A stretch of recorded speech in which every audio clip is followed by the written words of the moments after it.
And we back with another one here at BehdetyTv. We like to shine light on all our stars. I know that ain't Bedety. Our stars, and today we got our brother KelJordan.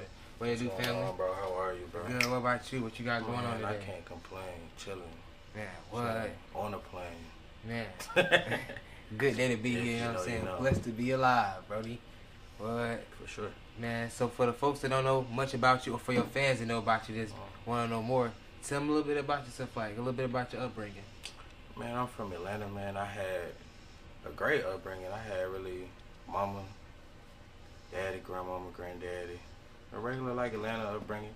Cousins, people that ain't your cousin that you call cousins. Man, what? That ain't your uncle. In Atlanta, everybody family. It's just like one of those upbringings, man. A lot of friends. Man, a lot of good times. Honestly, like, we all have our ups and downs in life, but, like, when I look back at it, I try to reflect on the high points more than the low points. And it was way more high points for me than low points, to be honest. I was very blessed. For sure. So, shout out to my mama. I was about to say, was you able to grow up with both of your parents in the household? Nah, I didn't live with my dad, but I know who my daddy is. And he was there. He was doing his best. So how do you feel like, you know, in our community, you know what I'm saying, the stigma, but how do you feel that, you know, black people or black fathers or black sons need their father, I should say. How do you feel about that? You know what I'm saying? With it running so rampant. I'm not talking about so much of your situation because you're the father, but just in general, you know what I'm saying? What's your outlook on that? I think that whatever your surrounding is, whatever your environment is, that is what you'll naturally go to in times of fight or flight. So if you are mostly raised by a woman, then you're probably going to go to emotion and fight or flight. So when you're arguing with a woman, it feels like two women are arguing. But you need that balance as a man. You just really need balance, bro. So you do need your father. You definitely need your father. I think, you know, we have put this, like, I don't even know what word I want to use. But basically, like, this notion that, you know, fathers are choosing not to be there, or whatever the case may be. But a lot of this is circumstance, and a lot of this is how it's going to play out anyway. So if you can, and I mean, I like to say everything I say is a reflection. Like, look at me as a mirror. Like, continue to heal your relationship with your father if you don't have the best relationship with him. Because there's probably some gems there, something you need to learn or know that'll unlock something for you. So that's true. You feel like if it was more of a relationship with, you know what I'm saying, that day-to-day kid and their father, you think it would be the same, you know what I'm saying, drama going on outside that we got going on? Whereas, like you said, you know what I'm saying, if you raised by your mama, you going to react with your emotions first. Crash out. Crash out, yeah, you're going to want to crash out. So you think that having fathers in the community or just some black man that, you know what I'm saying, they can look up or it's do a what they sign would of do. Authority, bro. Yeah. Like, the reason we're not organized is because we don't respect authority. If it's a black voice, bro. Because you ain't, like, think about something like, if your mama tell you to do something, you might but as soon as your dad tell you to do it, just the assertiveness, the tone, the bass in his voice, it moves something in your spirit to make you move. So you need that in your entire community, bro. That's not only missing from the household, but that's missing from the community. That's why we lost, bro. We all going in different directions, trying to get to the same place. So we lost. What do you feel like that? What do you feel like we're trying to get to? Somebody as a collective, right? Yeah, freedom. You still think that people are still looking for freedom? Yeah. To an extent, like, what with the dollar? Everything has to do with freedom. The only reason, some people are chasing money, financial freedom. Yeah, the illusion of money bringing happiness, but that's still attached to freedom, because we just don't know what it feels like. Like, if you was boom, they always bringing us back to slavery, but we go back before slavery. If you was already having all of this and that part of your memory has been washed away, and all you can remember is being a slave or some type of essence of something like that in today's world, bro, of course you want to see what the other side of it feels like to feel like a king and have a chance at generational wealth, even if you blow it. like a lot of people say, bro, like, man, I know people that'll tell you, like, they might not have the money they used to have, but they'll tell you, I've been to this country, I've been to that place, I did this, I did that, I saw Mike Tyson fight it.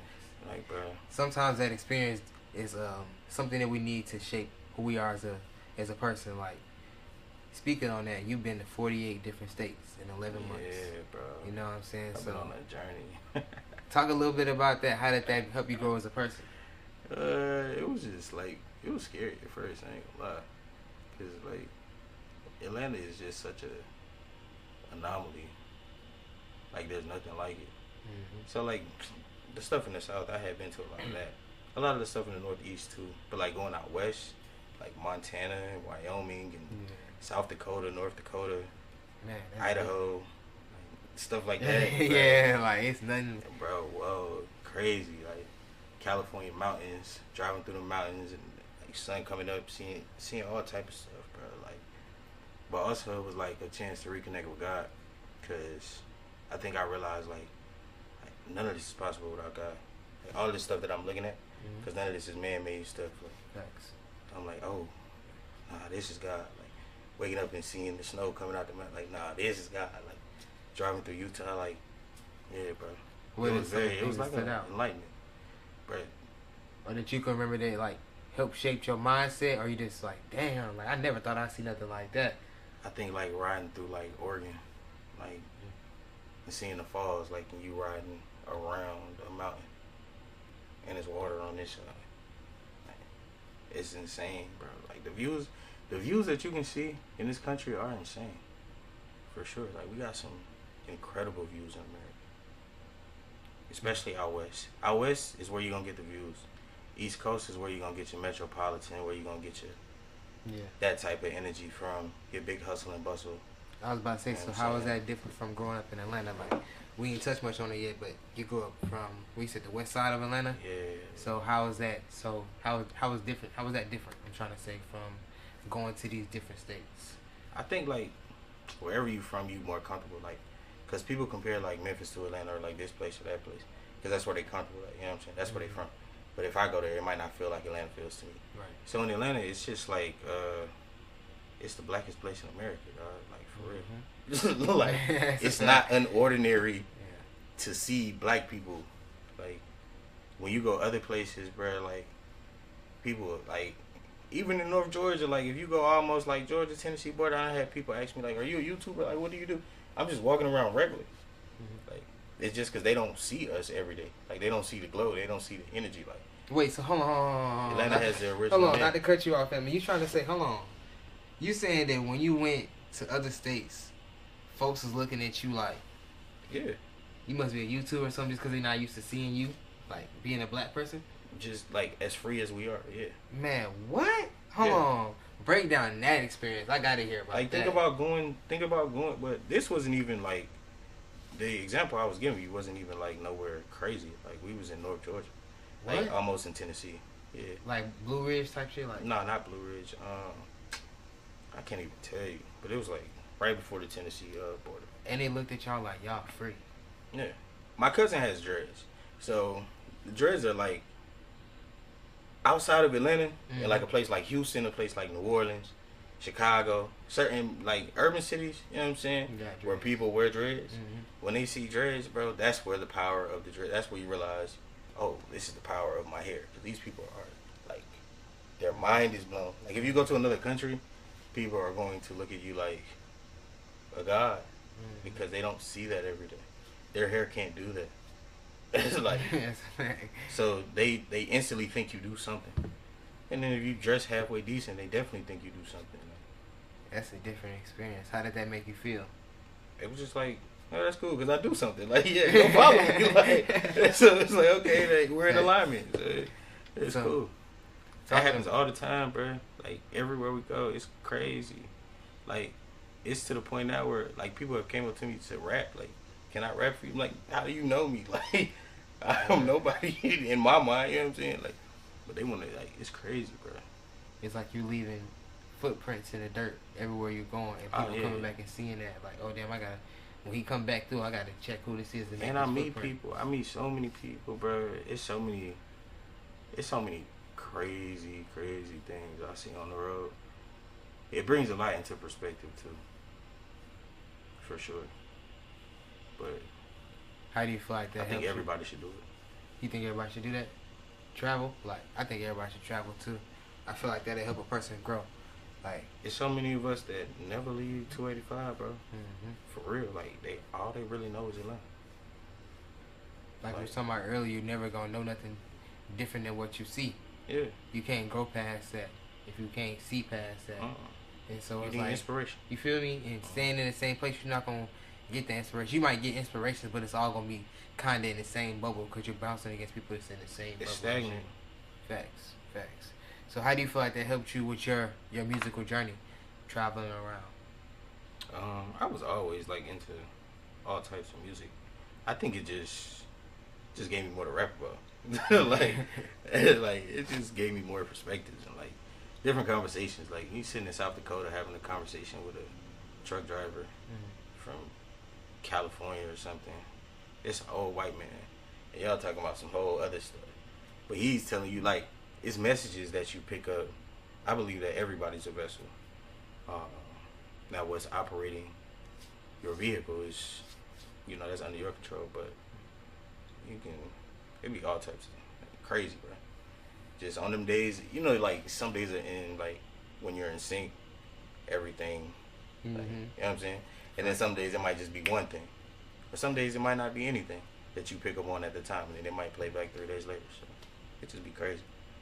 I just like it because no 2 days are the same. Especially when you travel. Yeah, no 2 days are the same. So, that you travel and you sharing people your music. When you go back and look at your demographics on your music and where the most people are listening to you from, do you try to travel back to those same states and interact with those people? I mean, not really, to be honest. Like, and the reason I say that is because right now, I'm just trying to go everywhere, bro. It's not really one place that I'm like, I need to go back to right now. Because right now I'm just trying to go everywhere. But I see the need for music in certain places. Like, Wiz Khalifa just performed in Montana for the first time ever. Like, stuff like that. You know what I'm saying? Think about that. We could put on a festival, go to Montana, and 15,000 people could be there because what's in Montana? What's in Missoula, Montana? Like, right. That's what I'm saying. It's a lot of little cities that we don't get out to hit to even know about. Yeah, everybody knows Atlanta, and that's another thing for people from Atlanta. Like, your stamp, your tag is like, it's huge to people when you go places because Atlanta has become like this fantasy for a lot of people in their mind because it's on TV so much. So that's a fact. So being from Atlanta, like the West Side, really from Atlanta, because Atlanta is the West Side. You dig what I'm saying, for real? Yeah. Not saying the East Side, not, but I'm saying we know. I think really, bro. I'm talking about like geographically. Yeah, geographically, it's the West Side. Even geographically, bro, like I think we gotta like give them a little bit more. No, for sure. I'm never gonna take that away from them. I'm never gonna take it from them. I'm just saying, like, it's a lot of like, man. The city is so connected, bro. I ain't gonna lie. Oh, nah, for sure that. Like, I'm just talking about geographics. I don't even want no niggas to take me, bro, don't take me the wrong way, you know what I'm saying? Hell nah, you ain't had niggas on my top like that, nah, but you know what I'm saying? Because all that shit in Atlanta, we know that's Atlanta, east side of Atlanta too.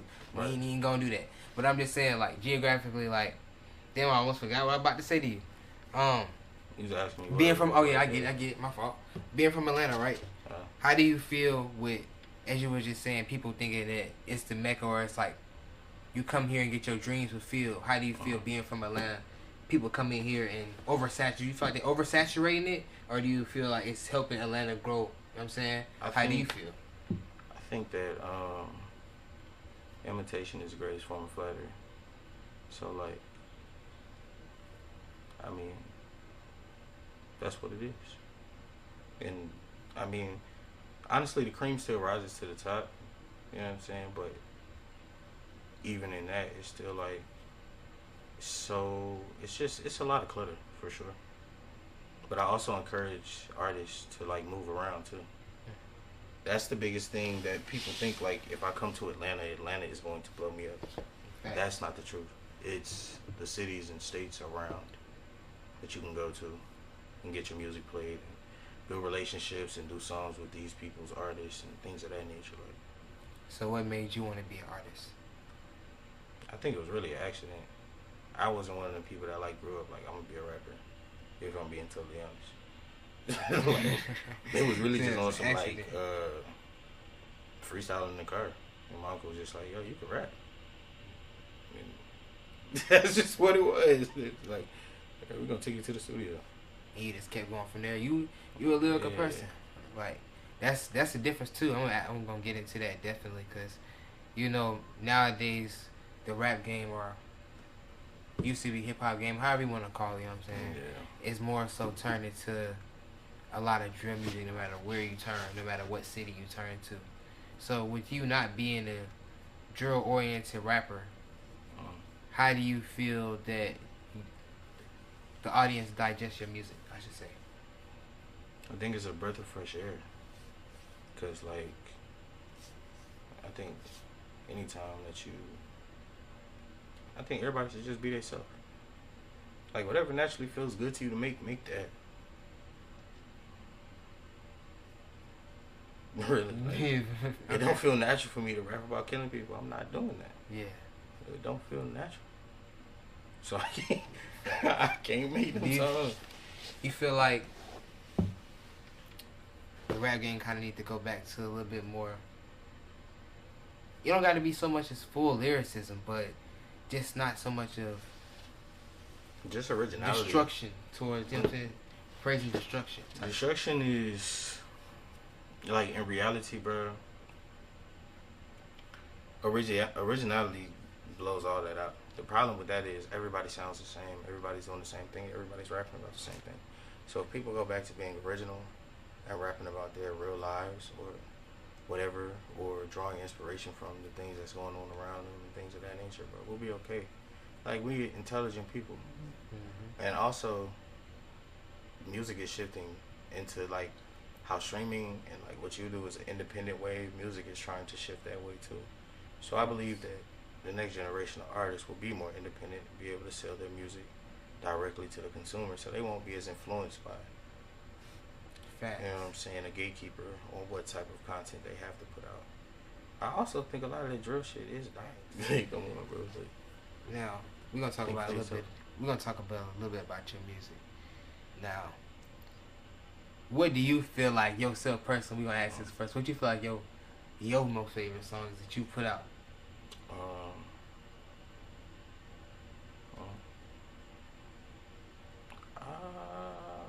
Like ever, and probably like Gentrification is my favorite song I ever put out. Gentrification. Like currently, like probably like I'm Not Stable currently, or like Spirit Bomb, but all time Gentrification that I put out, yeah, for sure. And what's the inspiration behind that song? My life, Atlanta. Like, you could ride around anywhere in Atlanta for real, and you can see a house that looks like an original house that's been in Atlanta since 1951. Yeah. And then next to it, you see like some 2024 wooden 3-story built up, like right in the middle of the hood. Yeah. The grass ain't cut right here. It's just it's crazy like how the gentrification is happening so fast, and you're watching history be washed away at a time when it's crucial that we remember the history so it doesn't repeat itself, because it's about to repeat, like it's literally about to repeat itself. So that's a fact.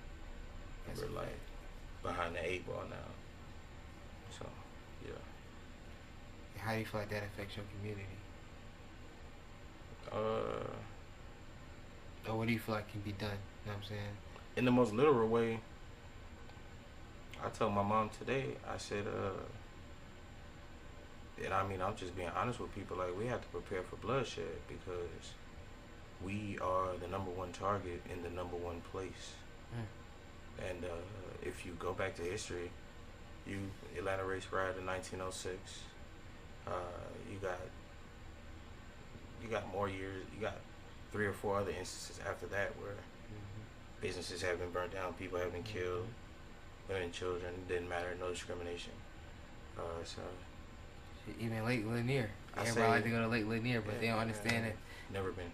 I ain't never been. Not going. But they don't understand what's behind Lake Lanier. There's a whole black settlement there. That's some folks be knowing and still be like, man, I'm going. I mean, that's on you. Yeah. I'm not going. But yeah, that's just the reality, bro. Like everything is on a 100-year cycle, and it's been 100 years since a lot of these things happened. I don't even want to curse, but a lot of this stuff happened. So, some of this stuff is over 100 years. I'm just looking at the timeline. It's just what it is, man. That's real conscious. And to put it out in your music, how do you feel? Because I also heard I can't think of the song right now, the name of the song, but you spoke on 2 attempts on your life. So how do you feel like you're putting out the reality? It wasn't like attempts. It was more like a car accident like that. One of them was a car accident, and then one of them was like a freak situation. But yeah. I was saying it. Well, how do you feel about freak situation? Because, like, you know what I'm saying? To an extent, I guess you can say everything happens for a reason. You know what I'm saying? Yeah, That's what I was about to say. Like, I think it just shows you, like, I think when you go through, like, them near-death experiences or, like, especially the ones, like, you ever been in a car accident and, like, it looks like you was supposed to die and you only got a scratch. Like, you just get up and walk away. Like, you're not even really hurted up. So using something like that? Bro, I fell asleep behind the wheel. What? How you? What? Bro, it was crazy.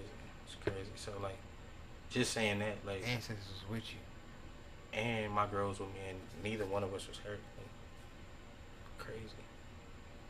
Like, crazy. You drove off the road. Take me through that. I'm in a Honda, and we drove into a SUV, like a Yukon or something. We drove into the back of it. So yeah, it was crazy. Totaled your car, everything. It was crazy, bro. It was crazy. It was just crazy, bro. Like, it was one of them moments where, like, I was just like, wow.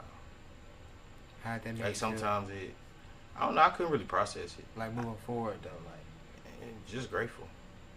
Like, you be having, like, sometimes you get off track, and so far off track that I hope that, I don't want to use that as an example to say it has to be that extreme, but maybe I needed to be shook up in that moment to, like, you know what I'm saying, get your mind right. And even then, I still probably didn't get all the way right when I needed to, but, you know what I'm saying, like, just be learning experiences.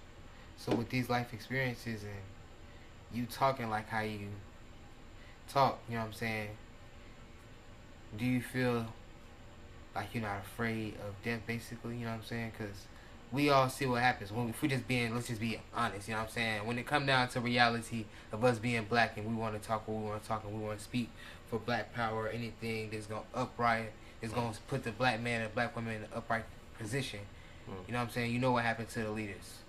Does that kind of make you feel like I don't even have to fear no more? Or what can happen? That part of it is like, I think people want to be martyrs. I'm not saying these things because I want to die, you know what I'm saying?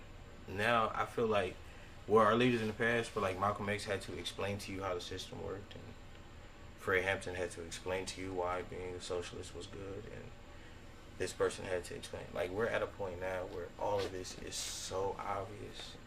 Like, yes, people do still need to be educated. We all need to continue to elevate our education, but like, the reality is, bro, we're not, like, the whole, like, how Cat Williams exposed, you know what I'm saying? Like, it's all was obvious. All this stuff is obvious. Like, that's what I'm saying. Like, and that goes all the way down to a base level. Like, it's obvious that your kid is not learning anything in school. It's obvious. You see what I'm saying? So, I don't think people have to take such a, like, we have to take such a brash, like, approach now.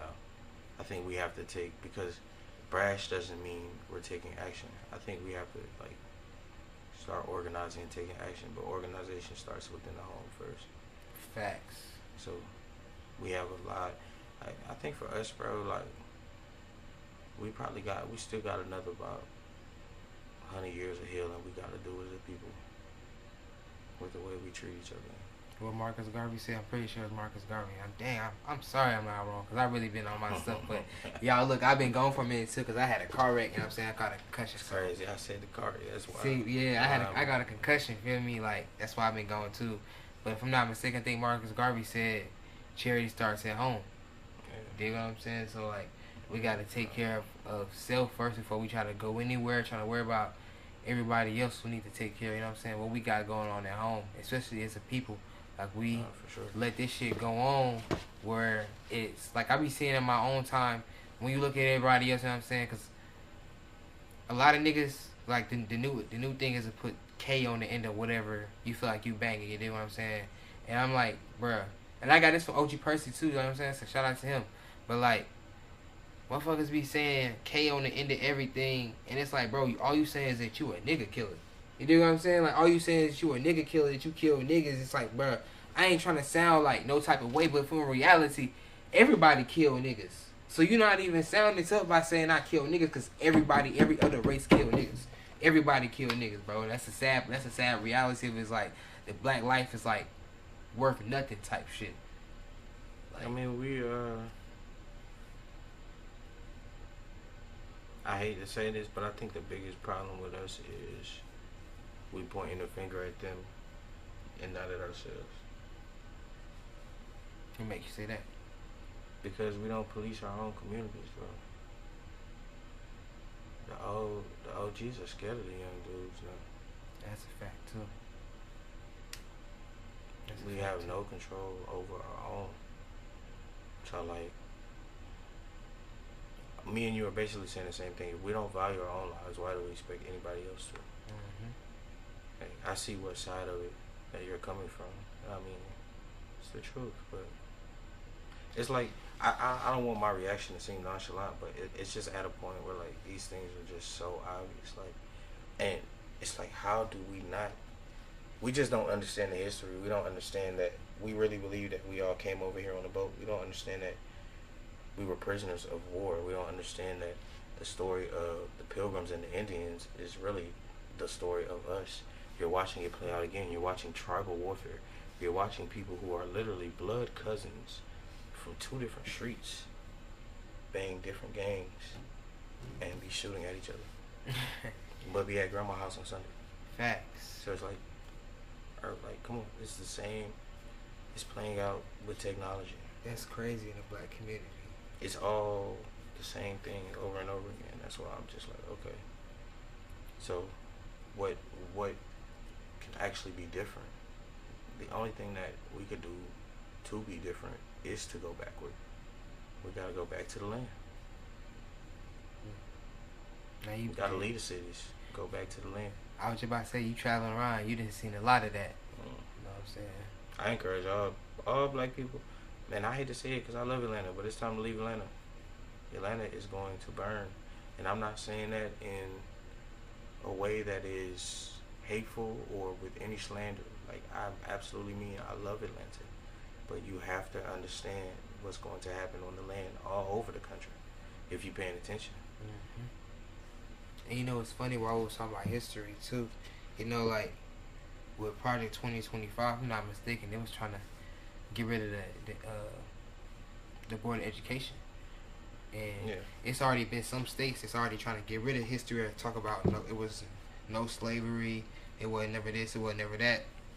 But like, you know, that was never our history anyway. Like, you spoke on the ancestors. Like, you got your history from sitting on the porch and listening to the ones who were before you tell you about what was going on, to the ones that told them. Like, our story, our history is passed down more than anything else. That's how we really know where we come from and who we are. That's why every time you want to do something, it's got, let me figure out who your ancestors are. Where does your blood come from? Where does, you know what I'm saying? Like, we the only ones that don't have our own document. Like, who wrote our stories? Why are we reading your history about us? You talking about the blacks in America, or you talking about just black folks in general? I'm talking about us, the indigenous people of America, the original Americans. We was here before this was America. That's what. Oh no, for sure that, but that's what. Like, for sure that, but I ain't know which way he's coming from though. When you label it as, see, the thing about black people on a planet level. I don't even like that term, to be honest. Yeah, but I'm using it more so for let's just say melanated folks. Melanated people on a planet level, a lot of them know where their roots are. Like if you speak to a Nigerian brother, he can tell you exactly where his tribe or his village, probably all the way back to they have their records. Because of how this whole thing played out. Yeah, because they weren't under chattel slavery. Yeah, we don't know a lot of our records. Now were there Nigerian slaves and yes, but let's be real, like a lot of us were already here, or a lot of our blood was already here. We are, I mean, we really out the dirt. Like for real, like you think all of us are connected? It's crazy. No, for sure. I was, you know what I'm saying? I had to ask. I had to figure out where he's coming from, because like I don't got no problem with the word black personally. You dig what I'm saying? But I have a problem with it when people misinterpret it. Like, you know, they got the thing too where they got us arguing. You know, we didn't turn from the whole tangent. You dig what I'm saying? I know you probably want to talk about your music, so we can get back on that too. It's all good, bro. We having a conversation. You feel me? Like, yeah. But you know, they done set up that they had this new thing going on where they got. That's why I said, you mean blacks in America, where they got this black folks in America against the people in the Caribbean, against the family in Africa. And I'm like, bro. Well, that's the whole Kamala Harris. We all one. That's a Kamala Harris division play. You know what I'm saying? She not even one of us. But she Hindu. The reality of your energy goes to what you give attention to. We have to stop giving these things attention, because all this is doing is setting us back even further from what we actually need to be paying attention to. Facts. The presidential election is not something that really affects you. Let me newsflash you. Your vote doesn't even really affect who wins or not. So, like, shit already set up. Let's just be real, dog. Let's just, come on. Let's talk about our real issues. Let's talk about what's really going on with us. Let's talk about why are we so disconnected? Why the bridge is so large between the elders and the youth? Like, why is this like this? And what are we going to do to change it? Because we got to change the energy, bro. What do you feel like can be done? That can help build a bridge? I think it really just starts with, like,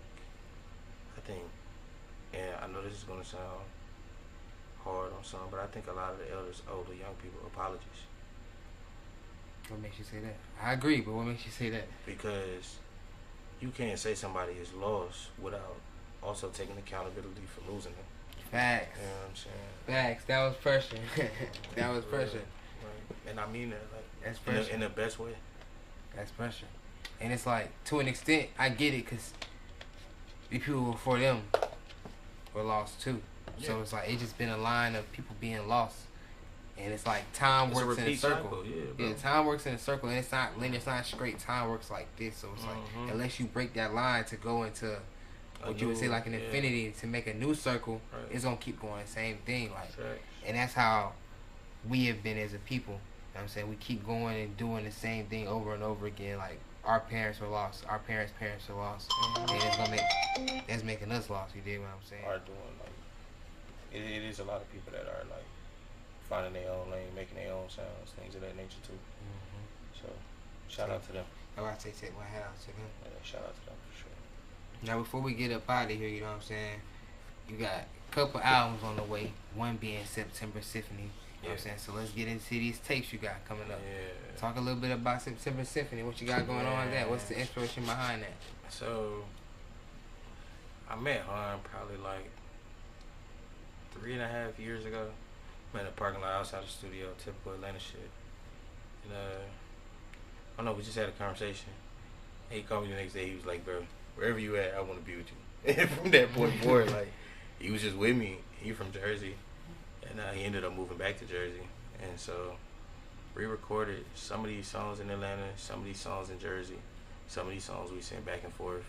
My birthday is September 5th, his is September 16th. So that's where the inspiration for the name came from. It was just like, why not? And so, why not? You know what I'm saying? I like it because, like, it's two, like, totally different sides. Same coast, but, like, the north and the south. So, whole different vibes. Now, what can people expect on those, on that tape? Bars. A lot of bars. Vibes, too, but bars. Great raps. Insightfulness. You know. Dedication to the pen. Man, who inspired you to rap with straight bars like that? You do remind me of like the old school Atlanta type vibe too. That's wild. That's why I said before, not to cut you off, but that's why I spoke on Did You Listen to Earth Gang? Because they kind of got that old school vibe to me where it's like Outkast, shit. Don't get me wrong, Earth Gang is dope. Yeah. And I've seen them do some dope stuff. Like, they had a dope colors like years ago that I thought was fire. I used to keep it on replay in the house. But, like, what I grew up listening to, Speaker Box Love Below, that's like one of my top 5 albums ever. Reasonable Doubt, another top 5 album ever. Thug Motivation, top 5 album ever. Like, these are just albums that I remember growing up. You got so, yeah, and then like, also like I grew up in that Atlanta generation with like Schoolie and like Travis Porter and like, yeah. So like, man, all that stuff's like a part of my spirit too. Like I just love music, bro. Facts. I think I just, and then also like, if I could name one rapper for real, because nobody ever talks about my boy Saha. Man, what, you listen to Saha? Yeah. Man, Saha go crazy. Is the most underrated rapper, no cap, of all time. Saha go crazy. So shout out to Saha, man. That is the only rapper that, industry wise, I actually want to do a song with. Saha. You know he wrote for Ye too. Yeah, Saha, the most underrated rapper man. of all time. That's what I'm saying. Like Virgo too. And he from the east side? Yeah, from the east side. That's what I thought. That's what I'm saying. Like that's the thing about Atlanta, and that's the reason why we have to start shining the light back on the city again in a way that is authentic to us, because we have so many different talented people that are being overshadowed right now. Atlanta got some talent, boy. You got down. Go to Atlanta on the weekend, hit a Waffle House, you'll find so many different folks that got different just talent. like I was telling people, like, bro, I was thinking about just going to do straight interviews, like, yeah, because. And I might go do that after I leave here. Like, shit, that's what I was gonna do too. Not like, today, but I've been thinking about doing street interviews. Because like, bruh, it's so much essence. Do it. That the city needs. We need to bring back the essence. Like, people have forgotten what Atlanta really feels like, what it is, how beautiful the city is, how raw the city is, how real it is. It's not this glitz and glamour. It's not this. I'm not gonna say that, but it's not that. It's not none of this stuff that you guys are perceiving it to be. It is is the capital of the South. Facts. So, gotta understand, like, gotta come through here. Everything comes through here. Now, speaking on the music too, your other album, Last Man Standing. Last Man on Earth. Last Man on Earth. I'm sorry. Last Man on Earth. Man, tell me a little bit about that. What made you think about that? Like, what put you in the mind frame of Last Man on Earth? Traveling. Going back to the traveling thing. I think I started, like, you know, we all have an apocalyptic mind, somewhat. And I started, like, seeing so much stuff and, like, talking to people who actually had bunkers and hearing these things that I was already intuitive about, which is probably why my journey was led to bump into all these different things anyway. So I was just like, why not? Like, to me, it's also, there was something that came out like 1921. It was a movie, Last Man on Earth. And then movie that came out on Netflix a couple years ago, Don't Look Up, with Jonah Hill. Tyler Perry was in it. A lot of people, a lot of famous people. I remember hearing about Basically, that. an asteroid hits the Earth, destroys the Earth, and nobody's left on Earth. So my whole thing is the last man on Earth concept is like it's me and this microphone and nothing else is here, because everything else is went to ruins, and that's kind of like what we're watching play out in front of us, like every single day. It's like a beautiful madness, because all of this has to erode for us to rebuild again. It's just the end of a cycle, like how we were talking about cycles. All your music has a message in it. I peep that. Yeah, for sure. That's what's up. For sure. Now before we get up out of here, what you want your fans to be on the lookout for? Singles, you know what I'm saying? Music videos. Subtle reminder, South James, man, that's on the way. Very, very soon. Sooner than soon. Shout out to Z3, shout out to Valley. They co-produced that one. I love that song. Outside of that, I'm just looking to be like way more consistent and just like feed y'all for real. I know I owe y'all a lot of music. I have a lot of music to give y'all. I have a lot of concepts to give y'all. Visuals, movies. We have so many ideas. Sure. I might try stand-up comedy. Sure. I might start wrestling. You never know what I might do. Like anything. But yeah, I also want to say before I go. For sure.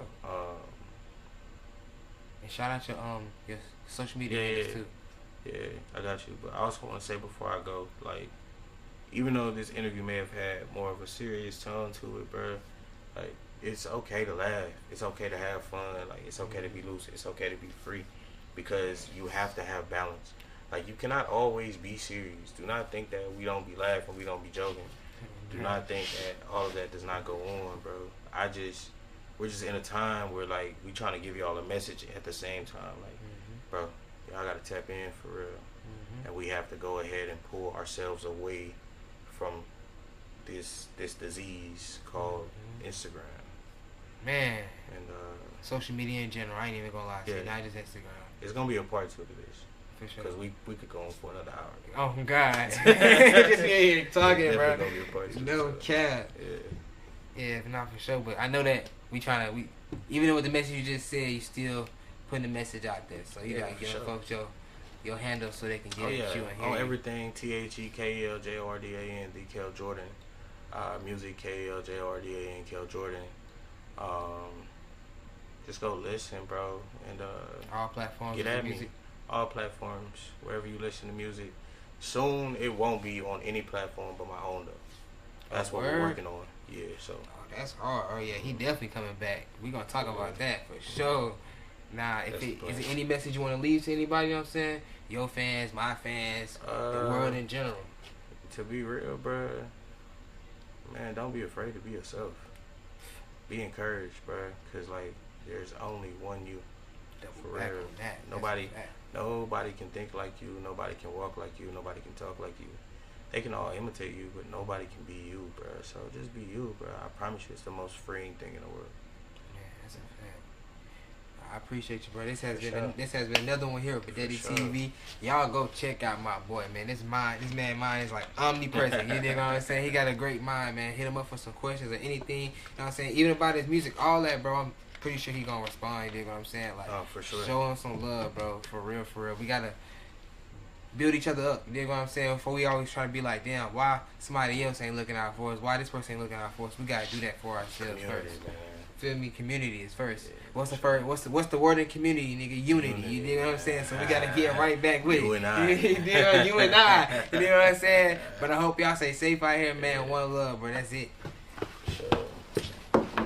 We can get shit like 3, 4, 5 of them bitches. I'm truly devoted to getting this money, and money is the root of all evil. But I ain't worried.